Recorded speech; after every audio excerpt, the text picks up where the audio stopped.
నమస్తే, నా పేరు Kalyan Dilip Sunkara. Welcome to common library. Straight to the point. Nitish Kumar Reddy అనేటువంటి మన తెలుగు రాష్ట్రాలకు సంబంధించినటువంటి యువకుడు విశాఖపట్నం నుంచి అంతర్జాతీయ క్రికెట్ మైదానంలో మొన్న సెంచరీ చేసినటువంటి ఉదంతం ఆ వీడియోస్ వచ్చినాయి. చాలా ఆనందం కలిగింది. అయితే ఆ నితీష్ కుమార్ రెడ్డికి సంబంధించి ట్విట్టర్లో, నాకు ట్విట్టర్ అకౌంట్ లేదు, అంటే అకౌంట్ నేను ఆపరేషనల్గా ఎప్పుడు వాడను, నేను చూడను. I don't have that app install on my phone. నాకు సంబంధించిన కొంతమంది మిత్రులు నాకు ఫార్వర్డ్ చేసినప్పుడు కులాల ప్రాతిపదిక మీద ఆ అబ్బాయి చుట్టూ చర్చ జరగడం కొంచెం బాధ అనిపిస్తుంది. సింపుల్గా మాట్లాడుకుందాం. కుల ప్రాతిపదికను మనం ఎప్పుడు యుద్ధం చేయాలంటే, ప్రత్యర్థి కుల ఆధారితంగా మన ప్రతిభని గుర్తించినప్పుడు, గౌరవించినప్పుడు, కనీసం గుర్తింపు గౌరవం లేకుండా మనల్ని అణిచివేయాలని ప్రయత్నం చేస్తున్నప్పుడు మనం అదే కుల ప్రాతిపదికన అవతల వ్యక్తి మీద ఆ రకమైనటువంటి మాటల దాడో, ఆ రకమైనటువంటి సంఘర్షణకు మనం నిలబడితే దానికి ఒక అర్థం ఉంటుంది.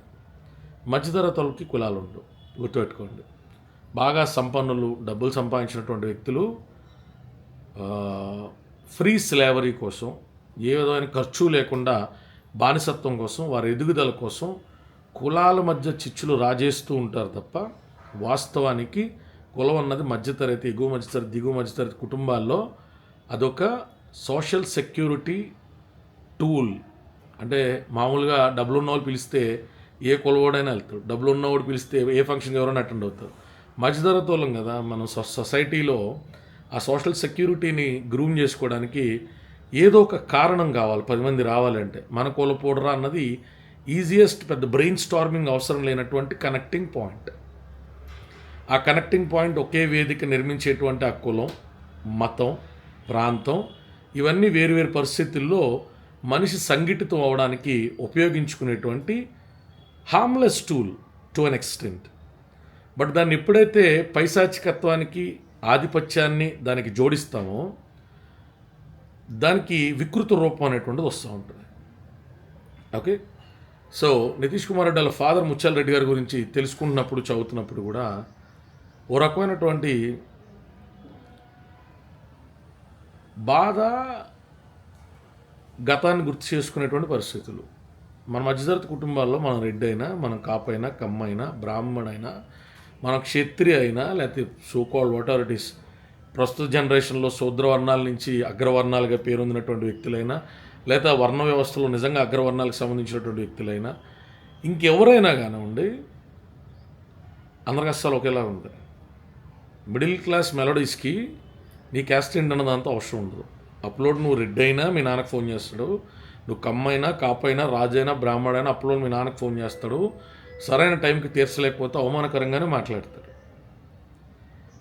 నువ్వు పోలీస్ స్టేషన్కి వెళ్తే, నువ్వు మధ్యతరగతోడు అయితే నీతో అవమానకరంగానే మాట్లాడతారు.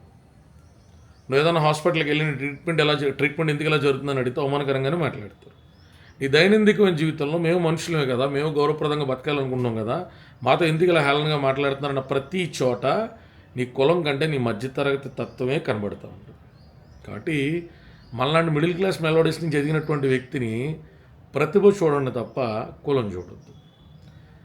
పై స్థాయిలో ఉండే వ్యక్తులు మళ్ళీ వీళ్ళు పిలిచేది కూడా కులం కోణంలోనే పిలుస్తారు అనుకోకండి. రకరకాల అవసరాలు, అక్కడ ఓన్లీ కమర్షియల్ ఆస్పెక్ట్స్ ఉంటాయి. నువ్వు ఒక రిసోర్స్వా, వాళ్ళకి ఉపయోగపడతావా, నేను గ్రూమ్ చేస్తూ ఉంటాను, నువ్వు అది క్యాస్ట్ ఫీలింగ్ అనుకుంటావు. కాదు, ఏముండదు. డబ్బులు సంపాదించిన ఏ ఎదోకి క్యాస్ట్ అనేటువంటి ఫీలింగ్ ఉండదు. పైకాలు నటిస్తారు, పైకాలు చూపెడతారు, ప్రోపగాండా చేస్తారు. నిన్ను ఏదన్నా లేపాల్సి వచ్చినప్పుడు, నిన్ను ఏదన్నా లిఫ్ట్ ఇవ్వాల్సి వచ్చినప్పుడు మళ్ళీ డబ్బులు ఉన్న వాళ్ళని ఎత్తుకుంటారు. అది ఏ కులం అనేది గుర్తుపెట్టుకోండి. ఎవడిని డబ్బులు సంపాదించినోడో, స్థాయికి వచ్చినోడో ఉత్తనే చేరదిస్తారు అన్నది అబద్ధం, అమాయకత్వం. You have to be self sufficient. మీ తల్లిదండ్రులు సాక్రిఫైజెస్ గుర్తుపెట్టుకోవాలా. You have to stand on your own. So Nitish Kumar Reddy అనే అబ్బాయి సెంచరీ ఎలా చేశాడు, మెల్బోర్న్లో ఏం చేశాడు, అతను టెస్ట్లు ఎన్ని ఆడాడు, అతను ఓడిఐలు ఎన్ని ఆడాడు, అతను సన్ రైజర్స్ టీం తరపున ఎట్లా ప్లే చేశాడు, నా కంటెంట్ ఇదిగా చెప్పడం. ఓ మధ్యతరగతి తండ్రి, ఆయన హిందుస్థాన్ జింక్లో 2016లోనో 15లోనో వాలంటీర్ రిటైర్మెంట్ తీసుకుని, లేకపోతే ఉద్యోగం మానేసో వాళ్ళ అబ్బాయిని సపోర్ట్ చేయాలా, వాళ్ళ అబ్బాయి ఖచ్చితంగా నిలబడతాడు, వాళ్ళ అబ్బాయి భారతదేశానికి మంచి పేరు తీసుకొస్తాడని ఆ తండ్రిని నమ్మి నడిచే ఆ ప్రయాణం ఎన్నో రాత్రులు ఆత్మహత్యలు చేసుకోవాలనిపించే పరిస్థితులు కనబడతాయి. చుట్టాల నుంచి వచ్చేటువంటి సూట్పోటు మాటలను తట్టుకోలేక పిల్లల్ని ఏదైనా ఉద్యోగంలో జాయిన్ చేసేద్దామా, చదువు కూడా పూర్తిగా మనం ఏదైనా పెద్ద పెద్ద డిగ్రీలు చేయించలేదా, రకరకాల భయాల మధ్య ఆందోళన మధ్య సాగుతూ ఉంటాయి.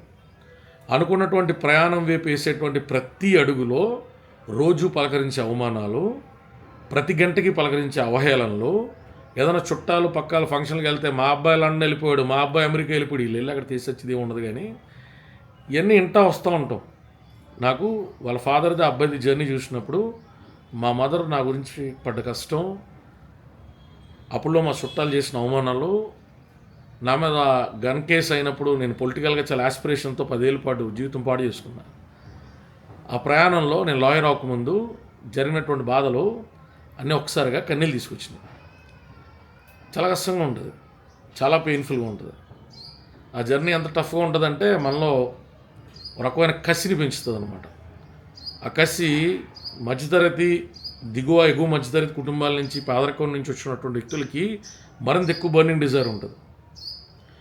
మనం ఏదో అనుకుని ఒక గమ్యం వైపు నడుస్తున్నప్పుడు అది సాధించలేకపోతున్న ప్రతి క్షణం మన ఒక్కలే నష్టపోం. మన చుట్టూ ఉన్న తల్లి, తండ్రి, మన తోబుట్టు అందరూ అవమానాలకు గురవుతూ ఉంటారు. మన దగ్గర వచ్చి నేరుగా చెప్పుకోలేకపోతూ ఉంటారు.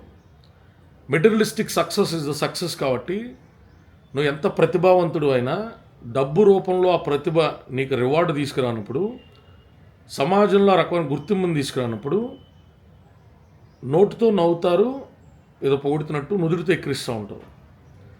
వాళ్ళ ఫాదర్ అలాంటి పరిస్థితులు గోత్రు అయ్యి ఆ పిల్లోని ఇక్కడ తీసుకొచ్చి సునీల్ గవాస్కర్ గారు కాలమే పడ్డప్పుడు, ఇదే సునీల్ గవాస్కర్ గారు కొన్ని వారాల క్రితం ఈ అబ్బాయి ఈ మ్యాచ్కి సెట్ అవ్వడం చెప్పిన వ్యక్తే ఈరోజు మిడిల్ ఆర్డర్లో ఇతను ఒక డైమండ్లా దొరికాడు దేశానికి.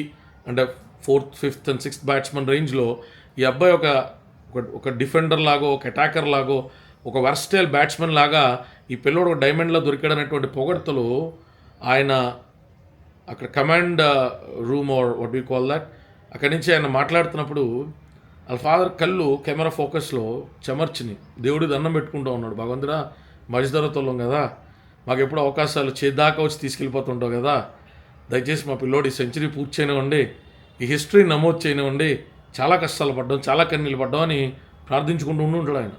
నాకు తెలుసు కదా, మధ్యతరగతులం దేవుని కోరుకునేది మమ్మల్ని అంబా నిలిచి అదా నిలిచే మాకు రోల్స్ రాయల్స్లీ, లేకపోతే మాకు రోల్స్ రాయల్స్లీ, మాకు పెద్ద పెద్ద ఫ్లైట్లీ, మాకు జెట్లీ అని కాదు కదా అడిగేది. దయచేసి మేము పడిపోయి మళ్ళీ మా శత్రువులు మేమేమి కావని చేసిన విమర్శలకే నిజం చేయొద్దు. మా చుట్టాలు, మా పక్కాలో మేమేమి కాలేము, మా తల్లిదండ్రులు మా మీద ఎక్కువ డబ్బులు ఖర్చు పెడుతున్నారు, ఎక్కువ ప్రేమ చూపెడుతున్నారు, వాళ్ళు చేసిన అవమానాలు నిజం చేయొద్దు, దయచేసి గండం గట్టెక్కించి కావాలంటే తెల్లరి పొద్దుని చంపేనే అడుగుతూ ఉంటాం భగవంతుడు. అలాంటి పరిస్థితులు చూసిన ఆ అబ్బాయిని, వాళ్ళ పేరెంట్ని ఆ పేరు చివర ఉన్నటువంటి తోకతో పరిగణించడం ఎంతవరకు సమంజసం, ఎంతవరకు ధర్మం?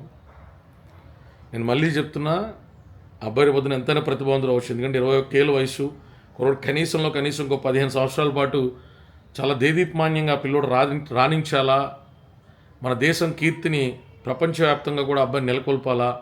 ఓ టెండూల్కర్, ఓ కోహ్లీయో ఇలా మన వ్యక్తులకు వచ్చింది, అంబటి రాయుడు అనేటువంటి వ్యక్తికి అవకాశం రాలేదని మనం బాధపడ్డది, ఇలాంటివన్నీ దాటి ఈ పిల్లగాడు నిలబడాలని కోరుకోవాలి. అదేం దయచేసి ఆ క్యాస్ట్ అనేటువంటి ఫినామినన్ని రాంగ్గా వాడద్దు. అది ప్రత్యర్థి మీ మీద. ఎందుకంటే నాకు ఆన్లైన్ లోన్ యాప్స్లో జస్టిస్ హిమా కోహ్లీ గారి బెంచ్ మీద నేను ఆర్డర్ తెచ్చినప్పుడు Times of India, Hindustan Times, Deccan Chronicle ఇట్లాంటి పేపర్స్ ఏవో నా గురించి రాసినప్పుడు నా పేరు పెట్టి, మన తెలుగు ఛానల్స్ అన్నీ చాలా సైలెంట్గా ఉన్నాయి, ఒక్కరు కూడా రాయాల. సాక్షి ఛానల్ అయితే డైరెక్ట్గా ఆన్లైన్ లోన్ యాప్స్ హెరాస్మెంట్ గురించి మాట్లాడుతా కింద కమెంట్స్లో దీని గురించి అడ్వకేట్ కళ్యాణ్ దిలీప్ శంకర పోరాడాడని చెప్పి కింద మాట్లాడుతూ ఉంటే కమెంట్లను డిలీట్ చేశారు సాక్షి ఛానల్లో. ఇంకా మన ఎల్లో ఛానల్స్ గురించి మనం మాడక్కర్లేదు, మన కాలికి మధ్య ఉన్నటువంటి మన సాన్నిహిత్యం సంబంధం అలాగే కనీసం ప్రస్తావించలేదు. ఇలా కులతత్వం, కులోన్మాదం, కులాల్లో స్థాయికి ఎదిగినటువంటి వ్యక్తులు ఏదో కులద్ధారకులు అని చెప్తా, నిజంగా వాళ్ళ కులాల్లో కూడా ప్రతిభావంతులను పెద్దగా ప్రోత్సహించరు.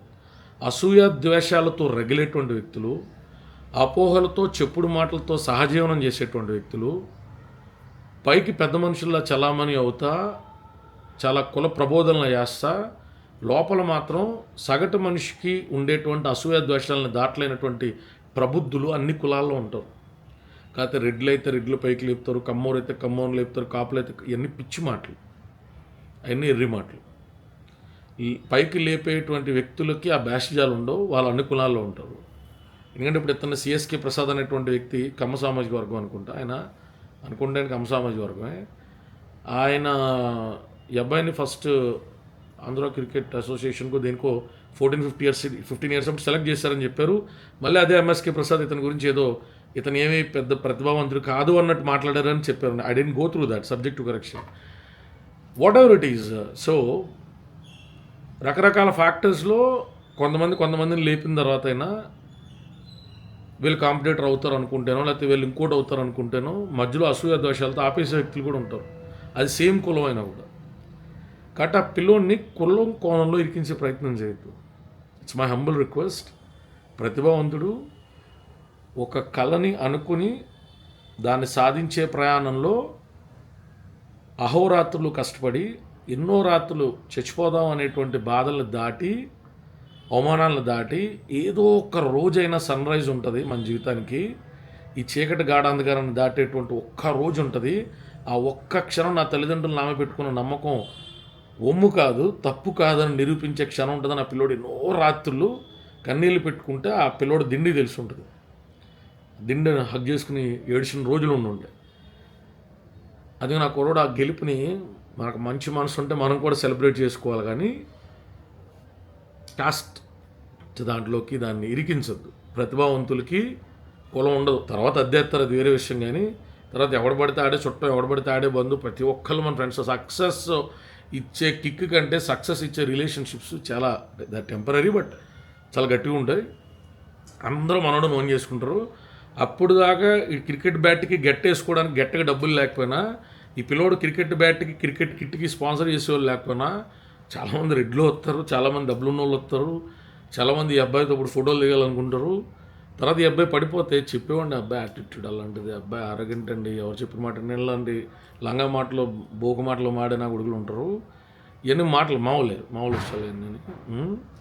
సో ఆ పిల్లోని మాత్రం దాంట్లో చూడొద్దు. మన తెలుగువాడు ఆ కోణంలో చూడగలిగితే దాట్ వుడ్ బి గుడ్ అనేటువంటిది నా వ్యక్తిగత అభిప్రాయం. రేపొద్దున కమ్మ సామాజిక వర్గం నుంచి ప్రతిభావంతుడు వచ్చినా, కాపుల నుంచి వచ్చినా, పొగడగలిగే మనస్తత్వం ఉన్నవాళ్ళు, ప్రతిభను చూసి ఆనందించగలిగే వాళ్ళు అన్ని కులాల్లో ఉంటారు.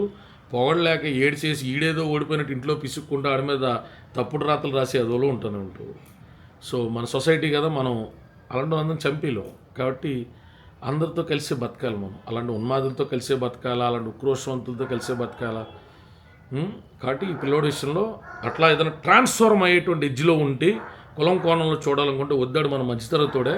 వాళ్ళ నాన్న మనలా కష్టపడ్డాడు, వాళ్ళ అమ్మ మనమ్మలా కష్టపడ్డారు, ఎన్నో రాత్రులు వాళ్ళు బాధలు పడ్డారు, అప్పులో వాళ్ళు ఫోన్ చేసి వార్నింగ్లు ఇచ్చి ఉంటారు, చుట్టాలు అవమానించుంటారు, కనీసం బేసిక్ ఖర్చులు డబ్బులు లేకుండా ఇబ్బంది పడి ఉంటారు. మనోడు మన మిడిల్ క్లాస్ అనే ఫీలింగ్తో చూడగలిగితే మంచిదని నా వ్యక్తిగత అభిప్రాయం.